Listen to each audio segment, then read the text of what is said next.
Olá! Nesse encontro, a gente vai trabalhar o conceito de modelos mentais e de paradigma, de quebra de paradigma. Na realidade, a perspectiva dos modelos mentais é bastante relevante para que a gente entenda como cada um de nós pode trabalhar o tema inovação. Os modelos mentais podem ser considerados todas as experiências que a gente teve ao longo da vida, todos os conceitos que nós aprendemos e que definem a forma como a gente age no nosso dia a dia, em qualquer ambiente. Por exemplo, se vocês saem do ambiente de trabalho e vão caminhando buscar o carro no estacionamento, e eu começo a escutar passos atrás de mim, é de noite, o que eu faço? Dependendo do meu modelo mental, eu vou ter diferentes atitudes frente a essa realidade. Eu posso, por exemplo, considerar que eu estou em perigo, que pode ser alguém querendo me assaltar e que está se aproximando de mim. Se eu não tive nenhuma experiência dessas, ou dependendo do contexto onde eu estou inserido, eu posso achar que alguém saiu do mesmo ambiente que eu e é um colega de trabalho que está tentando falar comigo após a reunião. Esse tipo de impacto, pessoal, está diretamente relacionado à perspectiva dos modelos mentais. E esse exemplo que eu acabo de citar está num livro que chama A Força dos Modelos Mentais, que vocês podem ver aí, do autor que chama Jerry Wind, que trabalha a perspectiva de como nós devemos, no nosso dia a dia, ampliar os modelos mentais para dar conta de diferentes situações e da complexidade que a gente vive a cada dia.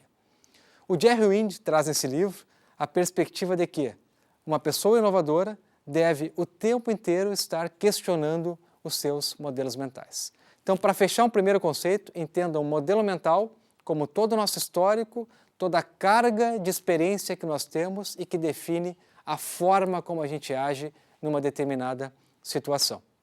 Ampliar os modelos mentais quer dizer que a gente deve constantemente desafiar esse modelo e tentar ampliar nossa visão sobre aquela situação. Então isso está inserido no livro do Jerry Wind que está colocado aí para vocês. Quem tiver interesse nesse tema, tem outras abordagens, outros livros que trabalham o assunto, eu vou falar um pouquinho sobre cada um deles agora. Tá? E depois desse vídeo, a gente vai trabalhar com a perspectiva de como ampliar os modelos e até com alguns exercícios que eu imagino que vocês vão gostar bastante. Um segundo livro que trabalha essa perspectiva é o livro do Capra, que chama Ponto de Mutação.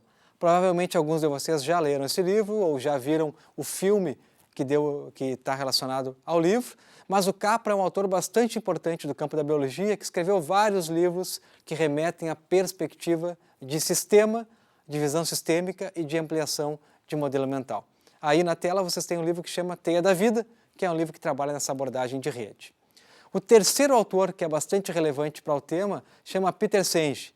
Peter Senge é um autor do campo da gestão e que escreveu um livro que chama A Quinta Disciplina. E na quinta disciplina, uma delas, a quinta, chama Pensamento Sistêmico. Então o Senge diz o seguinte: nós precisamos entender o mundo sistemicamente, não linearmente, e para isso precisamos repensar os nossos modelos mentais o tempo inteiro. Esses três autores, pessoal, mesmo que eles venham de campos do conhecimento diferente, eles trabalham a mesma abordagem. A importância de estarmos constantemente repensando a forma como a gente vê o mundo, repensando a forma como a gente age para tomar decisões mais coerentes e robustas. Para trabalhar com inovação, não é diferente. Eu preciso constantemente questionar os meus processos, porque senão eu vou fazer as coisas sempre do mesmo jeito. Esse é o ponto-chave. Então, é muito difícil para uma organização ou para uma pessoa numa empresa mudar um processo que ela faz do mesmo jeito há vários anos. Para mudar esse processo, eu deveria, na verdade, estar aberto a uma perspectiva de enxergar alternativas. De novo vem aquela questão da falha, do risco, mas mais do que isso, a perspectiva de contribuir de uma maneira diferente para um processo que historicamente tem um padrão. Dentro disso, é importante perceber que o conceito de modelo mental está totalmente atrelado à perspectiva de paradigma. Muitas vezes a gente fala, mudou o paradigma, isso é um novo paradigma. Por que a gente fala isso? Na realidade, o paradigma ele é o alicerce aonde estão inseridas todas as nossas experiências. Então, por exemplo, existe um paradigma tecnológico que dá conta e dá vazão a uma série de experiências. O paradigma hoje digital. A partir da perspectiva digital, eu consigo ter mudanças qualitativas e ter inovações radicais sobre um determinado contexto. Relacionando o conceito de paradigma à perspectiva de modelo mental, vocês têm o que na realidade limita muitas vezes o nosso processo de inovação. Se eu, Gustavo Borba, trabalho numa perspectiva ou defino um campo tecnológico, entendo profundamente aquele campo tecnológico e atuo da mesma forma sempre naquele espaço, dificilmente eu vou revisar os meus modelos mentais e gerar inovação. O que eu queria dizer para vocês é que, para que cada um de nós desenvolva a perspectiva da inovação ou a competência de inovar, é importante que a gente abra a nossa cabeça para repensar os nossos modelos mentais. Para isso não acontece do nada, a gente tem que criar ou desenvolver exercícios e eu vou trabalhar no próximo vídeo com vocês com alguns exercícios que remetem para essa perspectiva.